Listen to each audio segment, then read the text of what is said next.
اور اپنے گفتگو میں بار بار کہا کہ اب ہمیں الحمدللہ کوئی نئے عقائد بیان کرنے کی ضرورت نہیں ہے، عقائد کے لیے کوئی نیا امام ڈھونڈنے کی ضرورت نہیں ہے، اور کسی کو ضرورت نہیں ہے کہ اب آ کے بتائے اہل سنت کے نئے عقائد یہ ہیں، ہمارے وہی عقائد ہیں، ایک ایک عقیدہ ہمارا اس عقیدے کتابیں ہے جو ہمارے امام احمد رضا خان بریلوی رحمت اللہ علیہ نے بیان کر دیا۔ ایک بار ہاتھوں کو اٹھا کے کہو ہمارا وہی عقیدہ ہے جو امام احمد رضا خان بریلوی رحمت اللہ علیہ کا عقیدہ ہے۔ یہاں پر بیٹھے ہیں، باہر بیٹھے ہیں، ساتھ والے میدان میں بیٹھے ہیں، وہ مزار شریف والے میدان میں بیٹھے ہیں، مسجد بھی بھری ہے، عیدگاہ کے تمام میدان الحمدللہ اس وقت بھرے ہوئے ہیں، اور پوری دنیا میں کیو ٹی وی پہ یا سوشل میڈیا پہ جو لائیو سنا جا رہا ہے سب سن لیجئے، بالخصوص عیدگاہ سے وابستہ لوگ کان کھول کے اس بات کو سن لیں، ہمارا وہی عقیدہ ہے جو امام احمد رضا خان بریلوی رحمت اللہ علیہ کا عقیدہ ہے، ہمارا ایک ایک عقیدہ وہی ہے جو حضرت مجدد التسانی شیخ احمد سرہندی فاروقی رحمت اللہ علیہ کا عقیدہ ہے۔ ابو منصور ماتوریدی رحمت اللہ علیہ نے جو عقائد واضح کر دیے اس میں کوئی شک و شبہ نہیں ہے۔ الحمدللہ اہل سنت و جماعت کا یہ عقیدہ 1400 سال پرانا عقیدہ ہے، اور ہم اللہ کا شکر ادا کرتے ہیں کہ اس عقیدہ کا دفاع کرنے کے لیے ہمارے پاس مفتی اعظم پاکستان مفتی منیب الرحمان صاحب مدظ اللہ العالی جیسے بزرگ موجود ہیں۔ یاد رکھیے گا، بالخصوص اس دور میں یہ کان کھول کے سن لو، اہل بیت اطہار اور صحابہ کرام کے بارے میں جو عقیدہ ہمارے امام نے واضح کر دیا ہمارا وہی عقیدہ ہے۔ راول پنڈی سے، عیدگاہ سے، یہ پوری دنیا آواز سن لے، اہل سنت نے عقیدہ واضح ہے، اہل سنت کا یہی عقیدہ ہے کہ افضل البشر بعد الانبیاء، بالتحقیق اگر کوئی ذات اقدس ہے تو وہ سیدنا صدیق اکبر کی ذات ہے۔ ہاتھ اٹھا کے یہ عقیدہ بیان کرو، افضل البشر بعد الانبیاء، بالتحقیق سیدنا صدیق اکبر ہے۔ اور میرے جد امجد حضرت خواجہ عبدالکریم رحمت اللہ علیہ جن کے گنبد کے سائے میں تم بیٹھے ہو، انہوں نے واضح طور پہ اپنی کتاب میں فرمایا ہے جو سیدنا صدیق اکبر کی افضلیت کا منکر ہے وہ سنی ہو ہی نہیں سکتا۔ سنی وہی ہے جو افضل البشر بعد الانبیاء صدیق اکبر کو مانتا ہے، اور پھر افضلیت کی وہی ترتیب ہے جو خلافت کی ترتیب ہے۔ اس کے بعد حضرت سیدنا فاروق اعظم ہے، اس کے بعد سیدنا عثمان غنی ہے، اس کے بعد حضرت سیدنا علی رضی اللہ تعالیٰ عنہ ہے۔ یاد رکھیے گا اہل سنت کا یہی عقیدہ 1400 سال پرانا ہے۔ اعلی حضرت نے واضح کر دیا، حضرت سیدنا صدیق اکبر رضی اللہ تعالیٰ عنہ ہو یا حضرت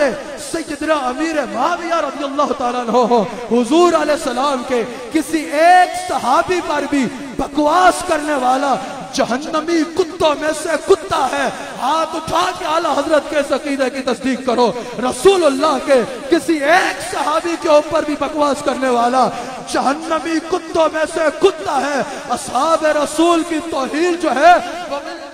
رہی ہے، اور بعض اوقات کفر بھی ہو جاتا ہے۔ صحابہ کرام کا ادب ہم پہ لازم ہے، اور جب رسول اللہ کی اہل بیت کی بات آئے تو اعلی حضرت کہتے ہیں رسول اللہ کی اہل بیت ہمارے لیے قرآن کے پاروں کی طرح معتبر ہے۔ میں نے قبلہ مفتی اعظم پاکستان کو دعوت دینی ہے اس شعر کے ساتھ اعلی حضرت کے کہ اہل سنت کا ہے بیڑا پار اصحاب رسول، نجم ہے اور ناؤ ہے عطرت رسول اللہ کی۔ آؤ عیدگاہ والو اس شخصیت کا بیان سنو جو الحمدللہ مفتی اعظم پاکستان ہے، جو اہل سنت کے محسن ہیں، جو اہل سنت کی سرحدوں پہ پہرا دینے والے ہیں، جو اہل سنت کے عقائد کی سرحدوں پہ پہرا دینے والے ہیں۔ مجھے بالکل یہ خوش آمد نہیں ہے، مجھے پتا ہے جو الفاظ ادا کیے جائیں ان کی کیا قیمت ہوتی ہے۔ اہل سنت کا یہ مقدر ہے الحمدللہ کہ اہل سنت و جماعت کو قبلہ مفتی منیب الرحمان صاحب جیسا قائد ملا ہے۔ کھڑے ہو کے استقبال کیجئے، کھڑے ہو کے استقبال کیجئے۔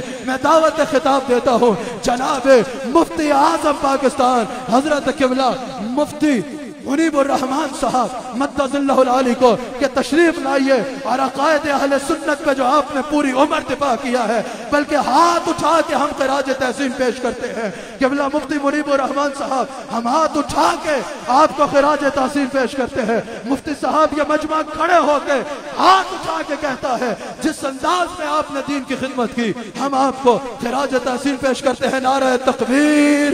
نعرہ رسالت، نعرہ رسالت، نعرہ رسالت، نعرہ تحقیق، نعرہ تحقیق، نعرہ تحقیق، شان صحابہ اکرام، ناموس اصحاب رسول، شان اہل بیت رسول، نعرہ حیدری، شان اہل بیت مصطفیٰ، مسلک حق اہل سنت و جماعت۔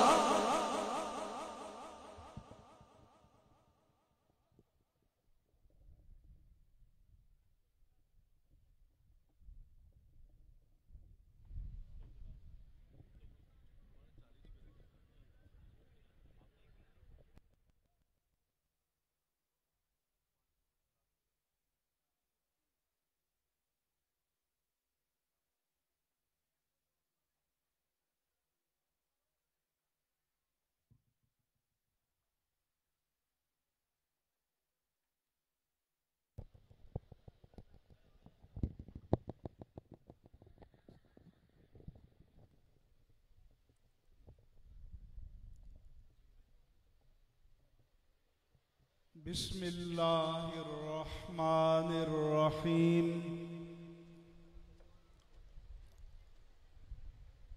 حامدا للہ عز وجل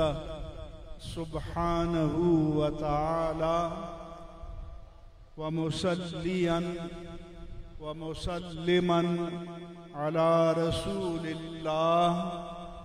وعلی آلہ الکرام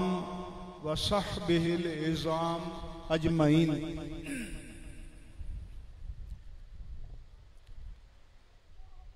آستانہ عالیہ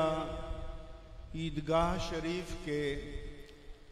سجادہ نشین حضرت قبلہ علامہ پیر نقیب الرحمن صاحب دامت برکاتہم العالیہ اور ان کی جانشین حضرت محترم صاحبزادہ حسان حسیب الرحمن صاحب زید مجدہم، اور اسٹیج پر میرے دائیں بائیں جو علماء کرام، مشائخ اعظام، قابل صد احترامات و تکریمات بزرگ موجود ہیں، ان سب کی تکریمات، تشریفات اور عزت و اکرام کے بعد سب سے پہلے میں اس بات پر قلبی مسرت کا اظہار کرتا ہوں کہ حضرت محترم صاحبزادہ حسان حسیب الرحمن زید مجدہم نے مکمل وضاحت کے ساتھ اس آستانے کے عقیدے کو، مسلک کو بیان کر دیا ہے، اور اب اس کے بارے میں کسی کو کوئی شک و شبہ نہیں ہونا چاہیے۔ میں آج کے اجتماع میں چند ضروری باتیں آپ سب حضرات کی خدمات عالیہ میں عرض کروں گا۔ پہلی بات یہ کہ ان الدین عند اللہ الاسلام، اللہ تعالیٰ کے نزدیک جو مقبول، محبوب اور پسندیدہ دین ہے وہ صرف اور صرف اسلام ہے۔ یہ بھی قرآن مجید میں واضح طور پر بتا دیا گیا کہ وَمَن يَبْتَغِ غَيْرَ الْإِسْلَامِ دِينًا فَلَن يُقْبَلَ مِنْهُ، جو اسلام کے علاوہ کسی اور دین کا متلاشی ہوگا، طلبگار ہوگا، خواہش مند ہوگا۔ اس لیے حضرت آدم علیہ السلام سے لے کر خاتم النبیین سیدنا محمد الرسول اللہ صلی اللہ علیہ وآلہ وسلم تک